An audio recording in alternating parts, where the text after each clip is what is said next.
Hello everyone, welcome back to our channel. In today's video, I'm going to show you how to turn on notifications on Qwenlm AI.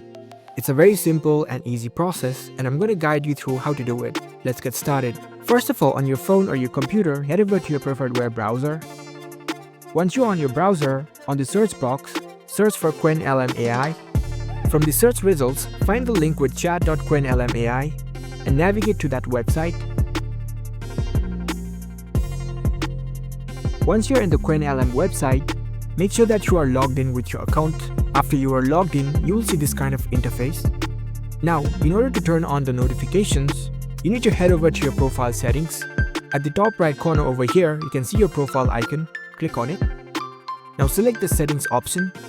It will open up the settings menu. Over here, make sure you are on the general tab. And over here, you can see the notification sections. In the right hand side, you can see this toggle icon. You can turn it on. Now select this allow option. And there you go. That's how you can easily turn on the notifications on Qwenlm AI.